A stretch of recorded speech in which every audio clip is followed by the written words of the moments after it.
Welcome back, and as you can see, in the words of disgraced Master Qyburn, or Maester Qyburn in Game of Thrones, said, the work continues.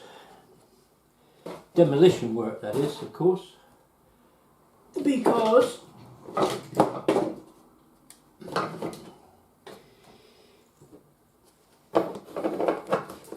I have to finish literally taking apart everything on this table so that I can, as I said before, give it a good clean and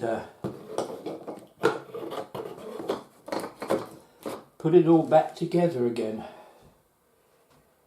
That's going to be the major problem. So I'm just trying to make sure that I'm putting these buildings away safely.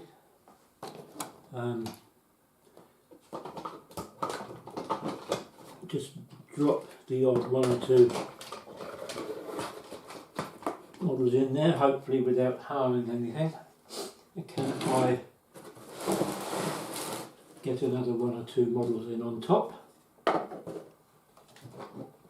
They shouldn't come to any harm like this.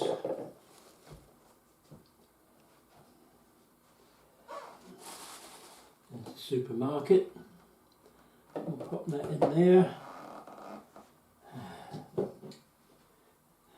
It's the ones with the bits added on the outside that cause the biggest problems. I think we've got enough in there for now.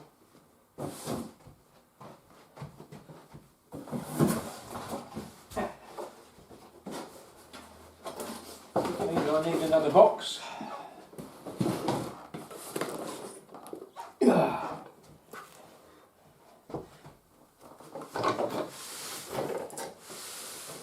That goes around there.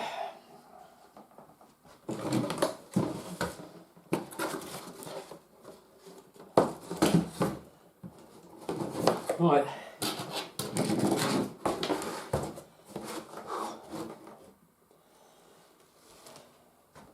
I've not yet put the station away, although I will do, because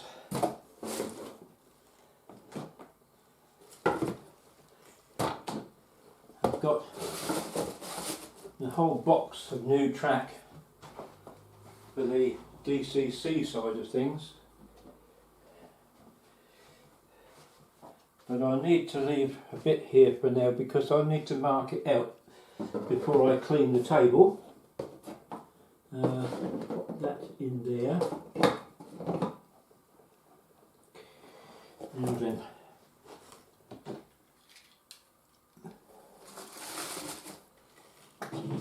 very gently pop these buses in here. Some are heavier than others. Where's the Midland Red? We'll pop him there, and that one there. And we're looking for the small buildings from the station can go, as indeed can station house. And that one.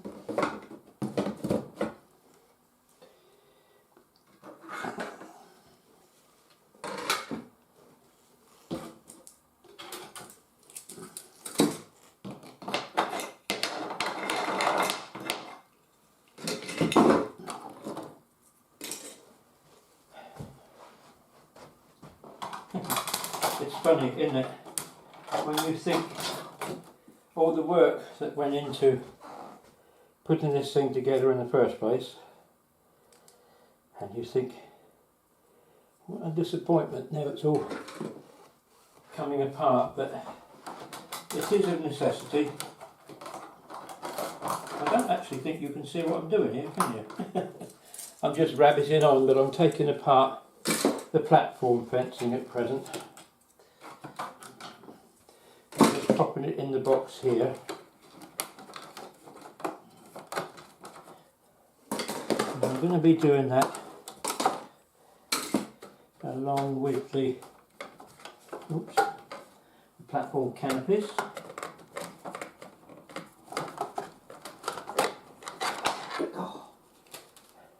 Platform canopies, difficult things to get out once you've got them in. Right.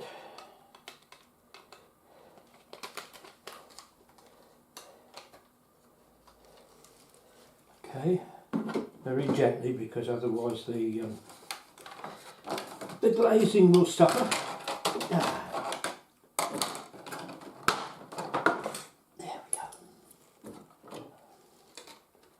Put them back together. These were quite easy to put together, but they were a bit glary, a bit late British Railways era really. So that's why I've got some other types of older canopy that I've got to make to put on the other side. Anyway, that's that for now. Oh no, apart from this.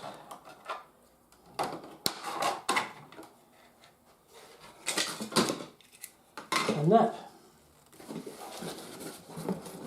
And I think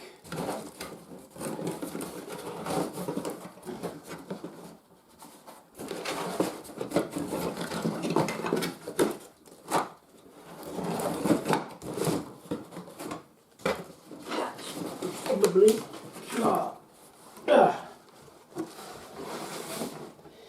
enough for now. Looking very bare, isn't it? So, what do you do with all the little bits?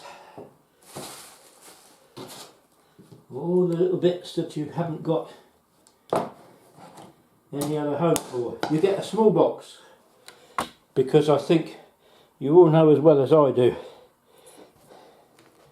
if you've got little bits, if you don't put them somewhere where you know the little bits are, as it were, they're going to get lost, aren't they? There's indeed one bit already appears to have got lost from here, a little bit of the garden. I don't know if that's gone in, that might have gone in the other box with something else, but never mind. So I'm going to put all these little bits and pieces in here.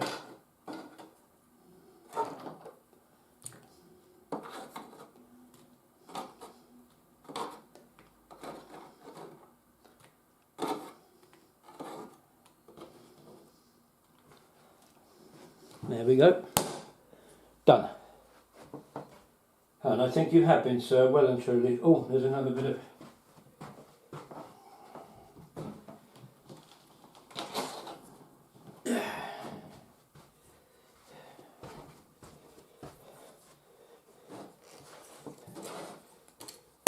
So there we are. That leaves just a few more bits and pieces to go, and they will be gone excuse me, before you come again.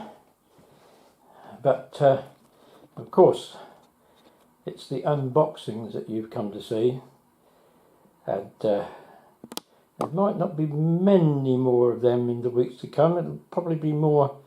I haven't really ordered any rolling stock,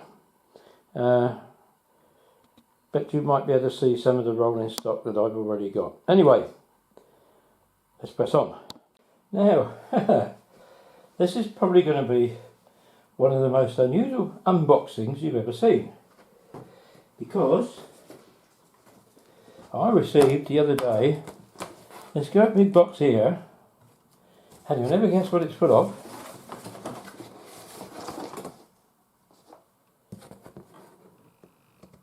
It's full of boxes. Boxes to store different bits of rolling stock in. Goods wagons, carriages, that sort of thing. Alright, they don't come cheap, but they're not frighteningly expensive, and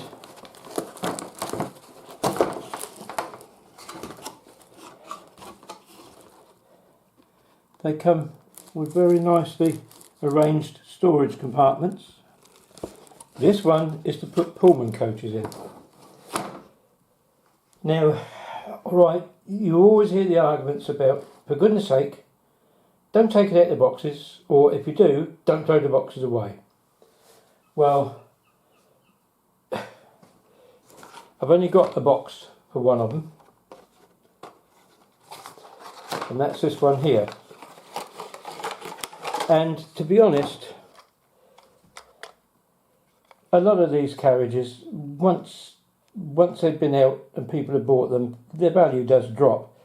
Yes, the value might be slightly more if they're in their box, but I think I would prefer to keep them in rakes. As you can see here, let's move it closer to the camera.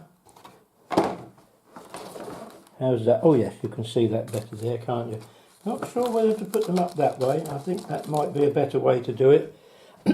But then you see, this is my Pullman train, but I had it come like that, and that's not particularly a good method of storing it. So what I'm going to do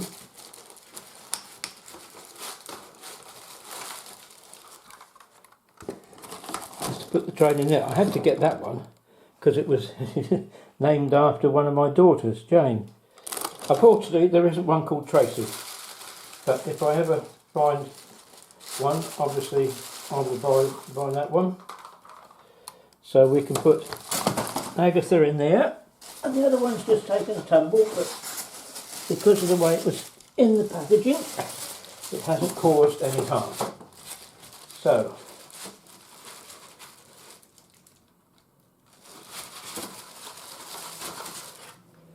Ione is now going to go in here, and you can see quite clearly the difference in the age. This is one of the early Trying Hornby Pullmans, Trying Railways even, going way back. So it's not really quite in scale as far as length is concerned, but these more modern ones are. It doesn't matter because, you know, we're running historic trains here, so all types would have run back in the 50s. And then what you do, you pop the corners in like that, and you have a train, a rake that is neatly arranged in a box. Different, isn't it? However, I don't know what the state of the track is at the moment for running, but yes, as I say, with these and other carriages and goods wagons, in their boxes they take up a lot of space. If each one of these had come in a box, you can imagine how much extra space it would take, because even with this small box, as you can see, 1, 2, it only needs 3 of them, or 3 of those boxes take up the same space as that box with 4 carriages in it. So you've saved a box width or height in storage just by that. But as I say, I'm not overly concerned, because it's quite a faff getting everything you need out of boxes and then putting each individual piece back again. So as far as I'm concerned, the boxes are superfluous. They can go, and when I go, in actual fact, it would probably make it a lot easier for them, all my models, to be done up in a job lot, and there'll be less for individual people to have to take out of a box and look at. Anyway, you probably would like to see something running, so I'll leave you for a while while I figure out what I can do. Now, I've already bored you with one unboxing this week. I did unbox something else, but you're not going to see that because I got it on the track, and because I know you like to see things running. So I'm going to introduce my latest acquisition to you. Bear with me a minute.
There we have Bradley Manor. I'll just move it that way a bit.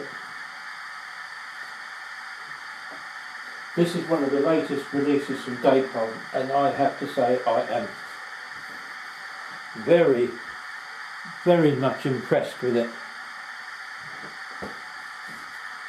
The sound is it's just so realistic. So let's give you a demonstration, shall we?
And you can't get better than that, can you?